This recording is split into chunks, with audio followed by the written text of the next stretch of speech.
ressens vraiment cette bienveillance.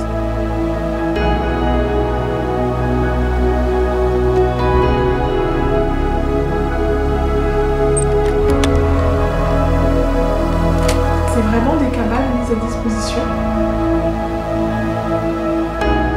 C'est vraiment frappant comme différence, ça avait été assez fort pour que je m'en souvienne encore aujourd'hui.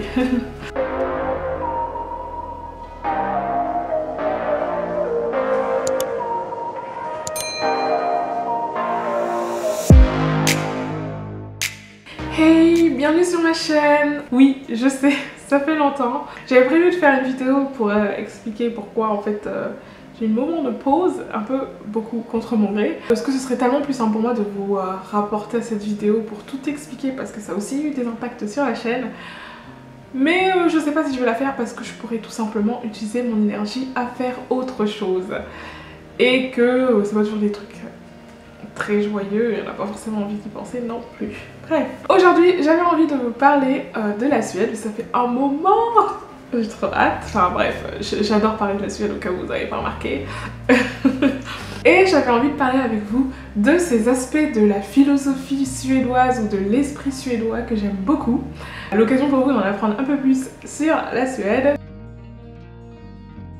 L'une des choses que j'ai beaucoup appréciées en Suède et qui est un élément qui se ressent plus qu'il ne qui est dit peut-être, je l'ai su comme ça parce que j'en ai parlé avec d'autres, mais c'est pas clairement dit et pourtant on le voit bien, c'est qu'il y a en Suède cette idée que la nature appartient à tous.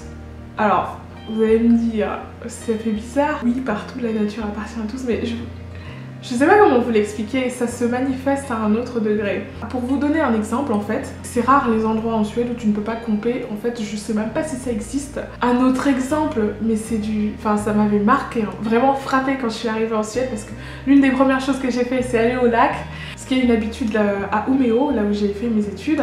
Et du coup, ce qui est très courant aussi en Suède, en général j'ai envie de dire, mais je connais pas toutes les Suèdes donc on verra bien, mais moi de ce que j'ai observé, c'est vraiment qu'ils font souvent des feux de camp, enfin des feux, soit des feux parce qu'on est au bord du lac et qu'il fait froid, soit des feux de barbecue. J'exagère pas quand je dis que c'est tout le temps, en hiver il y avait des événements barbecue alors qu'il faisait moins 19 dehors, enfin voilà quoi.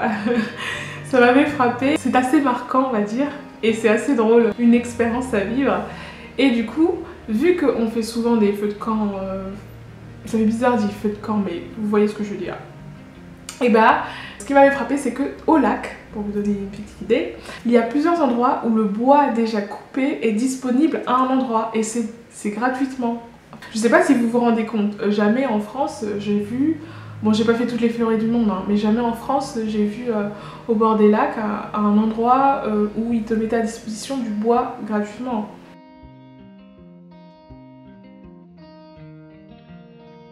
Du coup ça m'avait vraiment frappée parce que c'était l'une des premières choses que j'ai pu observer une fois sur place, parce que comme j'ai dit tout à l'heure, l'une des premières choses que j'ai fait c'est d'aller au lac. Tous ces petits éléments là que je vous ai cités comme exemple, tout ça c'est pour vous donner une petite idée de ce que je veux dire quand je dis qu'en Suède il y a vraiment cette idée que la nature appartient à tous. Un deuxième point qui pourrait totalement aller avec du coup ce que j'ai évoqué juste avant, c'est que en Suède il existe en fait au sein de plusieurs national parks ou alors forêts des cabanes qui sont mises à disposition gratuitement avec à l'intérieur une cheminée, des petits matelas, et tout ça c'est pour pouvoir camper en hiver.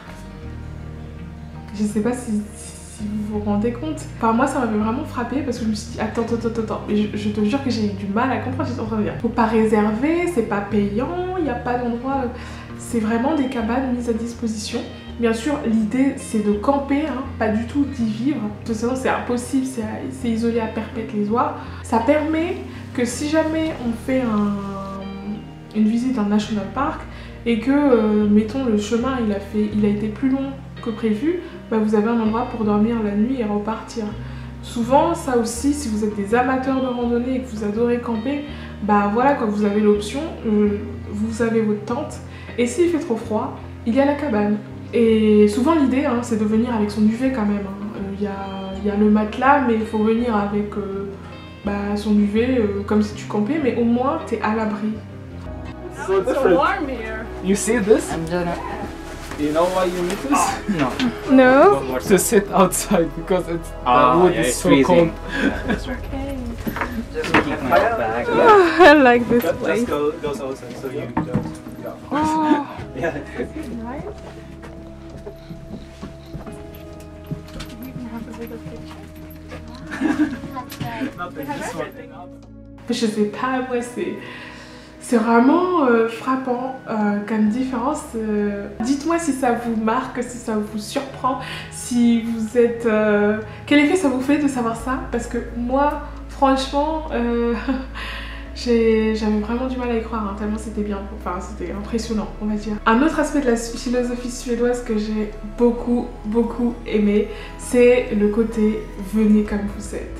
En Suède, franchement, il y a moins ce jugement sur l'apparence. L'idée, c'est que tu viennes habillé comme tu as envie d'être. Tu viens avec la coupe que tu veux, etc., etc. Bon, après, moi j'ai été dans le nord de la Suède, donc je sais pas ce qu'il en est dans les capitales, c'est toujours un peu différent. Mais vraiment, par exemple, c'est très courant que des profs aient des piercings, ou alors que vous voyez des gens avec des coupes la frange comme ça. T'as vraiment des coupes originales en Suède. Moi j'ai remarqué ça. Après ça dépend parce qu'il y a toujours les gens pour suivre la mode. Je pense au moment où quand j'avais été à un festival suédois et j'avais l'impression de croiser que des têtes blondes avec des cheveux en brushing. Je me disais mais c'est pas possible. C'était le thème ou quoi, enfin bref.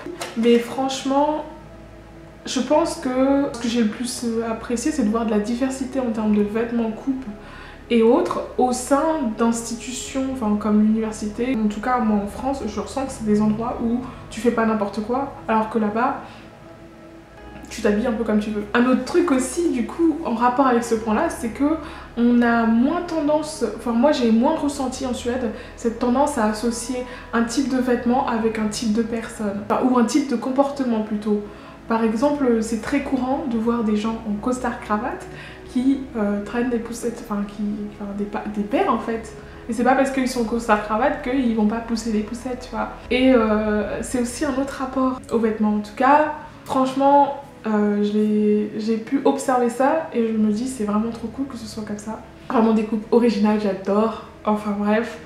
Mais on a vraiment cette habitude, en tout cas moi à mon retour en France justement je l'ai bien senti, enfin je l'ai bien ressenti. Ce truc de comment t'habiller joue beaucoup sur comment les gens te traitent. Un autre élément que j'ai beaucoup apprécié de la philosophie suédoise, si on peut dire ça comme ça, ou de l'esprit suédois, c'est le côté confiance envers l'étudiant. Et en fait, ce que j'ai beaucoup ressenti en Suède, c'est ce côté un peu, on a confiance en ta capacité de... Bon, c'est même pas en ta capacité, mais on est vraiment, comme je l'ai dit dans ma vidéo sur les cours en Suède que je mettrai quelque part, c'est que en fait, en Suède, on a quand même beaucoup de travail personnel, mais on a aussi beaucoup de temps libre. On y est avec ça. Donc l'idée c'est vraiment que tu gères ton temps comme tu veux. Et ce qui est vraiment mis en avant, c'est l'investissement que tu as fait dans ton travail. Alors moi j'avais étudié de la sociologie et de l'éducation. Donc ce sont des thématiques sciences humaines plus qu'autre chose. Peut-être pas la même chose en sciences dures, mais bon il y a beaucoup de... Comme je disais dans cette vidéo, même en sciences dures il y a des trucs qu'on retrouve pas en France et qui sont plutôt cool je trouve. Enfin bref. Tu ressens vraiment cette bienveillance envers les étudiants. Et ça avait été assez fort pour que ça me marque et que je m'en souviens encore aujourd'hui. Autre chose que j'aime beaucoup par rapport à la philosophie et l'esprit suédois, on va dire que c'est la même chose, enfin bref, c'est cette approche de la vie en général. J'en parlais en plus avec certains d'entre vous sur Instagram, parce que comme je le redis, vous avez l'option de me contacter sur Instagram si vous voulez plus d'infos sur la Suède. Et ouais, c'est vraiment... c'est agréablement surprenant en fait de voir qu'ils ont cet autre rapport aux études en général. C'est revenu plusieurs fois dans les conversations que j'avais eues avec des Suédois que souvent après le lycée ils faisaient un gap year. En plus de ça, non seulement ils ont tendance à faire une année sabbatique après le lycée, mais en plus en Suède en fait la licence elle est super pratique, super formatrice. Donc c'est aussi très courant qu'ils s'arrêtent à la licence, qu'ils voyagent, travaillent ou fassent un truc. Et ensuite, s'ils ont envie, ils continuent au master. Mais c'est très fragmenté et c'est pas la fin du monde. Si tu fais des pauses dans tes études, tu peux en faire plusieurs, une seule. c'est totalement... ça paraissait normal. Il n'y a pas 10 000 manières de le dire. Et j'ai beaucoup aimé ce côté-là de la philosophie suédoise. Ça change et je me dis, waouh, déjà en France, ça n'a rien à voir. D'ailleurs, je dis ça parce que j'ai fait une année sabbatique et d'ailleurs, je vais faire une vidéo à ce sujet. Donc si ça vous intéresse, n'hésitez pas à vous abonner pour la rater. Mais ouais, c'est assez particulier. Enfin bref, je vais m'arrêter là. Je pense que ce sera une vidéo assez courte, mais c'est pas plus mal pour se remettre dans le bain. Moi, je serais curieuse de savoir parmi ces éléments que je vous ai dit, lesquels vous ont le plus surpris, lesquels vous aimez le plus aussi. Et si vous avez des éléments à ajouter, parce que je sais que certains d'entre vous sont en Suède en ce moment-là, donc si vous avez des éléments à ajouter par rapport à ça, lâchez-vous en commentaire. Moi j'ai fait plein de vidéos sur la Suède disponibles sur ma chaîne, donc je vous invite vivement à y jeter un oeil si c'est un sujet qui vous intéresse. Et je compte en faire d'autres en plus, donc abonnez-vous pour ne rien rater. J'ai prévu aussi toutes sortes d'autres contenus, mais je ne veux pas trop en dire parce qu'on ne sait jamais. Vous verrez une fois que ce sera fait. Voilà. Enfin bref, j'espère que cette vidéo vous a plu. Moi je vous dis à bientôt dans une autre vidéo. Bye!